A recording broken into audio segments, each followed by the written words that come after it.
एक बार की बात है, एक सम्राट के पुराने वजीर की मृत्यु हो गई। वजीर बहुत बुद्धिमान था, लेकिन उसकी अचानक मृत्यु हो गई। इसलिए अब नए मंत्री की तलाश शुरू की गई। साम्राज्य बहुत बड़ा था, इसलिए उसे संभालने के लिए एक बुद्धिमान और दूरदर्शी वजीर की जरूरत थी। पूरे राज्य में सबसे बुद्धिमान और चतुर व्यक्ति की तलाश शुरू हो गई है। इसके लिए राज्य भर में कई तरह की परीक्षाएं आयोजित की गई। पूरे राज्य से विचारशील और बुद्धिमान व्यक्तियों को चुना गया और फिर उनकी और भी कठिन परीक्षाएं ली गईं और अंत में केवल 3 चुने हुए व्यक्तियों को राजधानी लाया गया ताकि सम्राट उनकी अंतिम परीक्षा ले सके। उन तीनों को एक कमरे में रखा गया और इसकी घोषणा स्वयं सम्राट ने की थी कि कल उनकी अंतिम परीक्षा ली जाएगी और जो इसमें उत्तीर्ण होगा उसे राज्य का वजीर घोषित कर दिया जाएगा।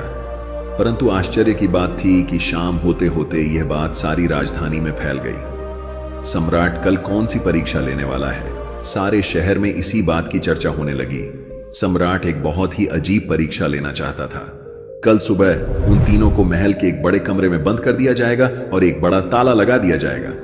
उस कमरे का दरवाजा, वह ताला उस राज्य के कारीगरों, गणितज्ञों और इंजीनियरों द्वारा बनाया गया था। उस ताले पर कोई चाबी नहीं थी, केवल कानून पर गणित के कुछ अंक लिखे हुए थे और उन अंकों में कोई पहेली छिपी हुई थी। जो उस पहेली को हल कर लेगा वही उस ताले को खोल पाएगा।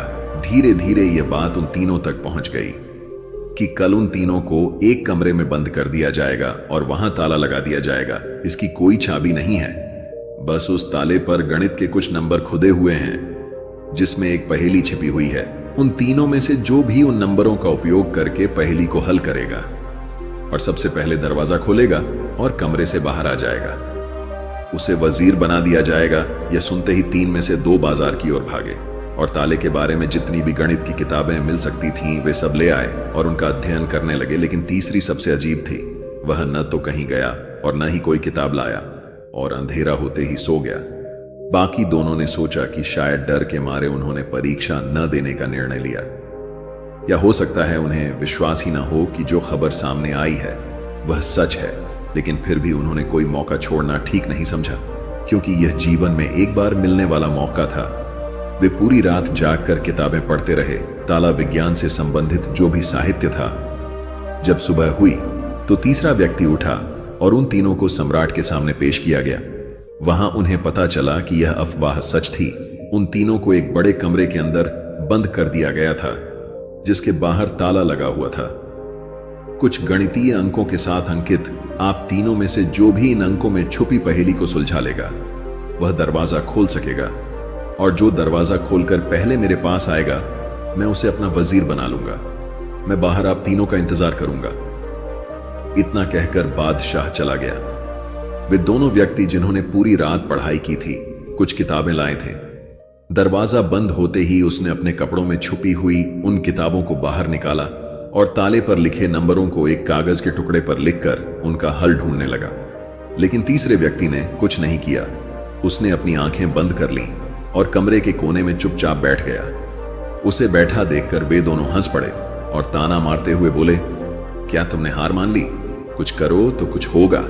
उन्हें लगा कि उसने हार मान ली है। वह डरा हुआ है और कुछ भी प्रयास नहीं करना चाहता, लेकिन उसके मन में शांति थी, स्थिरता उसकी आंखों में झलक रही थी। वह परेशान नहीं लग रहा था, वह बैठा हुआ था। तभी अचानक उसे कुछ सूझा। वह उठकर दरवाजे के पास आया और धीरे से उसे धक्का दिया और क्या, दरवाजा खुला। वह कमरे से बाहर चला गया, लेकिन दोनों आदमी अपनी किताबों में खोए हुए थे। उन्हें पता ही नहीं चला कि तीसरा कमरे से बाहर चला गया है। उन्हें तब पता चला जब सम्राट तीसरे व्यक्ति के साथ अंदर आए और कहा, अपनी ये किताबें बंद करो, जिसे बाहर जाना था वह तो बाहर जा चुका है। यह देखकर वे दोनों दंग रह गए और पूछा, तुम बाहर कैसे निकले? बादशाह ने कहा कि ताला तो बंद नहीं था, क्योंकि बंद ताले तो खोले जा सकते हैं, लेकिन कैसे क्या तुम वह ताला खोलोगे जो बंद नहीं किया गया है? यह आदमी आप में से सबसे बुद्धिमान है, क्योंकि इसने बुद्धिमान होने का पहला परिचय दिया है। ताले पर लिखे नंबरों को हल करने से पहले यह पता लगाने की कोशिश करता है कि ताला बंद है या नहीं।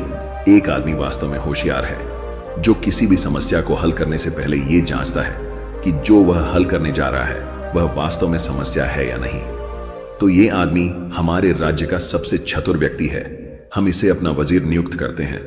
तो मेरे प्यारे साथियों, इस कहानी से यही सीखने वाली बात है कि जब भी हमें लगे कि हमारे सामने कोई बड़ी समस्या है तो घबराकर उस समस्या का समाधान ढूंढने की बजाय हमें शांति से सोचना चाहिए कि जो मैं समझ रहा हूं वह वास्तव में समस्या है या नहीं, या वास्तविक समस्या कुछ और है जो मैं अभी नहीं देख पा रहा हूं। तो दोस्तों, आज की इस कहानी आपको क्या सीखने को मिला कमेंट करके जरूर बताएं, और इसी तरह की वीडियो देखने के लिए चैनल को सब्सक्राइब करें।